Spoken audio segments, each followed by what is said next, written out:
They entered the arena not as men, but as offerings.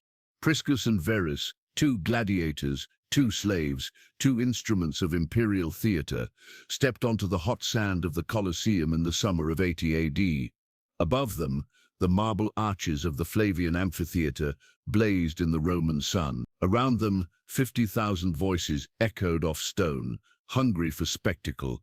And at the center of it all, beneath a golden canopy, sat the Emperor Titus, son of Vespasian, ruler of the civilized world.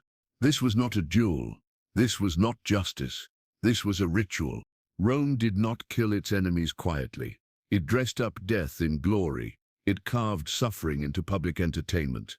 Every drop of blood spilled in that amphitheater was an offering to Mars, to the mob, to the emperor himself. The Colosseum had just opened its gates, gleaming and new, a monument to dominance. For 100 days, Rome would drown in blood to celebrate it. Priscus and Verus were chosen for the premier act. Two warriors trained for one purpose, to kill or to die beautifully. But what happened next defied the rules and became legend. They fought not for minutes, but for hours, not as brutes, but as equals. Every strike, every gasp, every clash of sword and shield was witnessed by the empire. And in the end, the impossible happened. Both men were declared victors. Why? Was it mercy? Was it theater? Or was it something far more calculated? The emperor's attempt to craft not just a spectacle, but a myth. Today, we uncover the true story of the only gladiator battle ever recorded in full. A duel that began as an execution and ended as a haunting reflection on power, violence, and the cruel genius of Roman politics. Who were Priscus and Verus, really? Why were they spared in an age when mercy was weakness? And what does their story tell us about a world that turned death into applause? Let's go back to the day the Colosseum's sands first drank blood, and two men carved their names into the bones of history. It rose like a god from the ground, 4 stories of travertine and brick, an oval of blinding white stone that could hold the souls of an entire city. The Flavian amphitheatre, later known as the Colosseum, was not merely a building, it was a message, a monument, a machine. In 80 AD, the Roman Empire stood at the height of its power. The old republic was dust. The Julio-Claudians, Augustus, Caligula, Nero, had burned bright and bloody. After years of chaos, a new dynasty had taken root. The Flavians. Vespasian had stabilized the empire with grit and blood. His son, Titus, now reigned. But Titus knew violence built Rome, and violence would keep it united. He ordered 100 days of games to mark the Colosseum's opening. Not a celebration, a declaration. Tens of thousands of gladiators, slaves, prisoners of war, and exotic animals were summoned. Lions from Africa, bears from the Alps, elephants, tigers, ostriches, all to be slaughtered. Water was piped in to flood the arena for mock naval battles. Criminals were sewn into animal skins and torn apart by dogs. Others were crucified, burned, hacked apart with ceremonial flourish. Every drop of blood was political currency. The Colosseum was built over the artificial lake of Nero's palace, a deliberate act of erasure. Where the tyrant had once bathed in luxury, the people would now watch others die. It was theater of the cruelest kind. Democracy was long dead, but Rome still needed the illusion of choice, of justice, of greatness. The amphitheater gave it that. And at the center of this spectacle, at the pinnacle of imperial propaganda, sat a pair of gladiators. Not criminals, not untrained fodder, but elite warriors, Priscus and Verus. They weren't meant to die like cattle. They were chosen for something grander. Their duel would be the crown jewel of Titus's inauguration. A fight staged not in the back alleys of empire, but in front of the gods, the emperor, and a seething sea of citizens. Their lives and their deaths would be entertainment. Their blood, the ink in which Rome would write its legend. And neither of them knew if they would leave the arena alive. Before they bled for applause, they were property. Priscus and Verus did not choose their fate. They were likely prisoners of war, perhaps from the rebellious edges of the empire, Dacia, Thrace or Germania, where Roman legions turned villages into ash and men into currency. After capture came the auction block, stripped, measured, inspected, like livestock. They were sold not for labor or domestic service, but for violence. They were destined for the ludus, the gladiator school. But these schools were not places of learning. They were factories of death. Run by a lanista, each ludus functioned like a military prison. The men were fed just enough to grow muscle. They were drilled daily, swords, shields, bare fists. They slept in cells, chained to the walls. One man's screams were another's lullaby.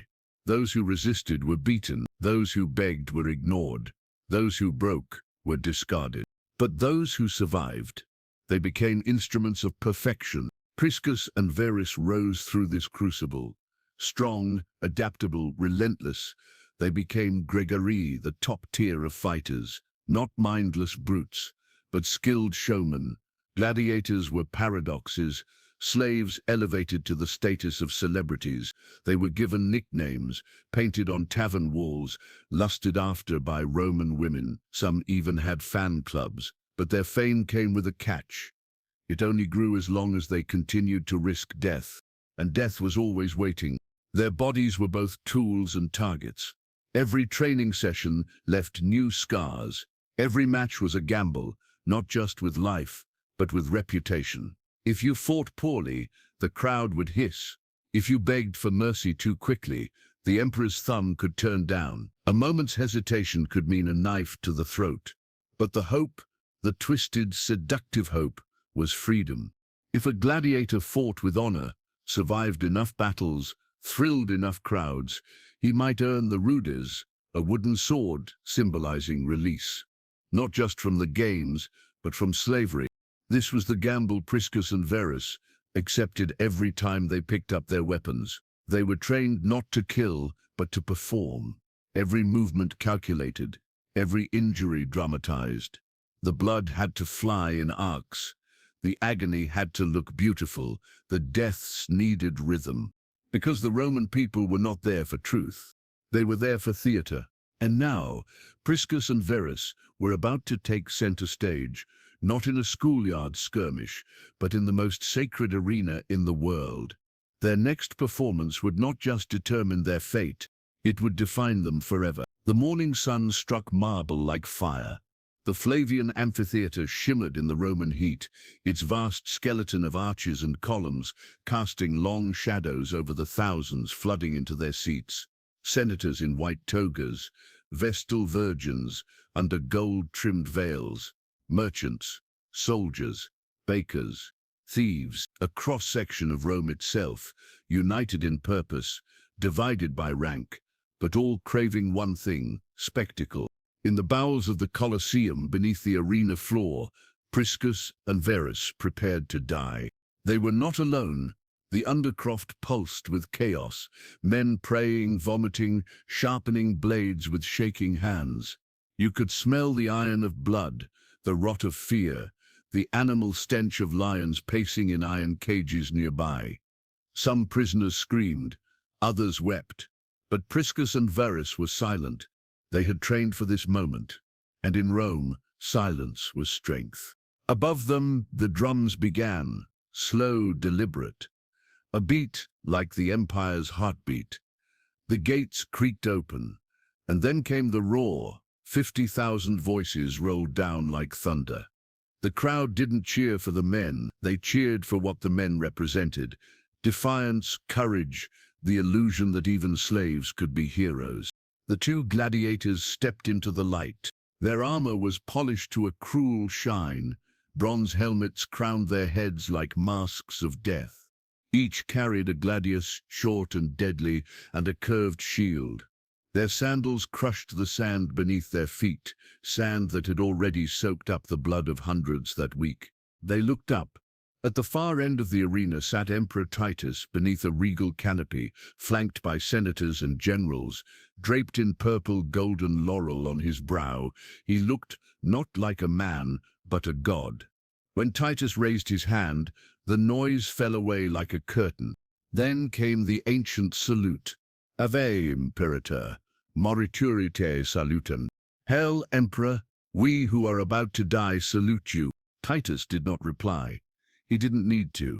The crowd erupted, horns blared. The gates slammed shut behind them. The two men turned to face one another. Friends perhaps, brothers in pain, but none of that mattered now. The Colosseum demanded one victor, one death, one moment of bloody perfection. They circled, shields up, eyes locked. The gods of Rome leaned in. The emperor watched. And the duel began. The first strike was not made in haste. Priscus lunged. Verus parried. A test. A taste. The clash of steel rang out across the amphitheater like a bell tolling for the dead. The crowd leaned in. Not a soul spoke. This was no brawl. This was choreography sculpted in sweat and sharpened iron. Two men who had studied the same techniques, endured the same bruises, bore the same scars, now forced to use them against each other, every move calculated, every breath precious, every moment electric. They circled in the sand like wolves, battered, trained and tethered by the same fate. Verus fainted high. Priscus ducked, countered with a thrust to the thigh, a shallow cut, blood beaded, and the crowd gasped. It wasn't just the violence that thrilled them, it was the control, the tension, the art of destruction. Gladiators who fought too wildly were laughed at, killed quickly. But this was worthy. Minutes passed, then a quarter hour, then more. The sun climbed, their bodies dripped, muscles cramped, limbs trembled, the fight blurred into a fever, shields splintered, sand turned slick. They fought with what was left, bruised fists, dented helms, eyes half blind with sweat. And still, neither man gave in, neither raised a hand for mercy, neither asked for the emperor's judgment. Because they both knew, surrender was death, but so was victory. To kill your equal in such a match was not always seen as triumph. It was seen as theft, robbing the crowd of more spectacle, robbing the emperor of a choice. So they fought, not to kill, but to endure. And endure they did. At one point, both men collapsed from exhaustion, not in defeat, but in mirrored defiance. Crawling, bloodied, struggling to rise. Not for pride, not for survival, but because Rome was watching. And then, as if by some invisible cue, they stopped. Not out of weakness, out of something deeper. Respect, perhaps. Recognition. Both had given everything. There was no shame left to threaten, no more blood to squeeze from battered flesh. Silence. And then, movement from above. Titus stood. His golden robes caught the light. He surveyed the arena like Jupiter himself, and the people waited. The emperor's hand hovered. Would it fall? Would one die? Instead, the unthinkable happened. He raised his thumb, not down, not sideways, up. A signal of life. The crowd erupted. Trumpets screamed. Palms were thrown into the arena, the symbol of victory. Then came the wooden swords, the ruders, symbols of freedom. Priscus and Verus had done what none before them had managed. They had won not by killing, but by surviving beautifully. The Colosseum had seen blood. But now, for the first time in its young history, it saw something stranger than death, mercy. Emperor Titus, heir of Vespasian, ruler of the known world, raised his arm and broke the ritual. His thumb, lifted high, cut through the tension like a blade through silk. In an arena designed for finality, he had chosen continuation, not because he was soft, not because he was swayed by pity, but because he understood the power of performance. Priscus and Verus had not just fought well, they had fought perfectly. To kill one would be to end the illusion that Rome was more than cruelty, that her leaders could rise above bloodlust, that the gods themselves might weep at such valor. Titus, ever the showman, knew this.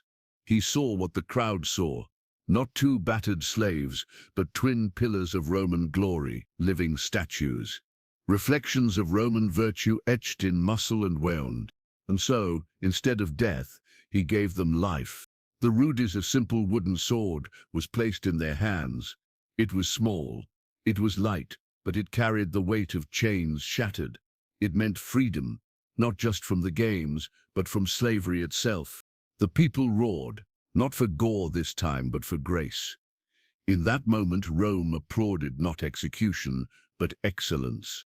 And yet, behind the noise, behind the golden smiles and garlands, there was another truth. This mercy was not mercy at all. It was calculation. Titus did not free Priscus and Verus out of kindness. He did it to etch his reign in legend. His decision would be remembered not only as imperial wisdom, but divine favor. He was no Nero, no Caligula. He was a benevolent Caesar, a philosopher king. That was the illusion.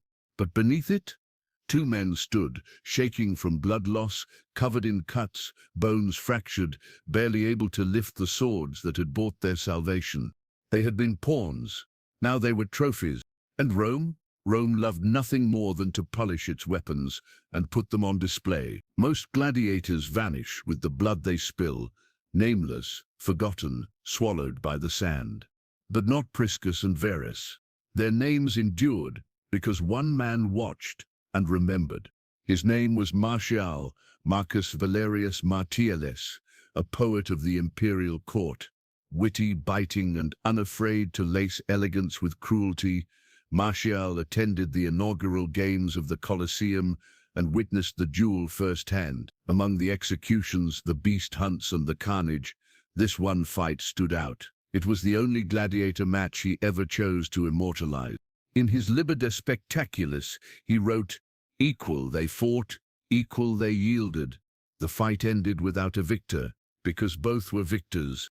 In a single line, Martial captured the impossible, a Roman spectacle where both men lived and were applauded for it. But the poem is more than flattery. It is propaganda carved in verse. Martial was no neutral witness. He served Titus. His poetry, though beautiful, was political. In praising the duel, he praised the emperor's judgment. In glorifying the fighters, he glorified the empire's ability to produce such men. The blood was real, but the words that followed shaped what that blood meant. Martial called the fight a miracle. But miracles in Rome were state-sanctioned, approved, scripted, and so the legend was born, not by the swords of Priscus and Verus, but by the pen of a court poet. This is how Rome worked. A man could die anonymously in the dust, and no one would speak his name. But if the empire willed it, his memory could be gilded, staged, and sanctified. Priscus and Verus were no longer men.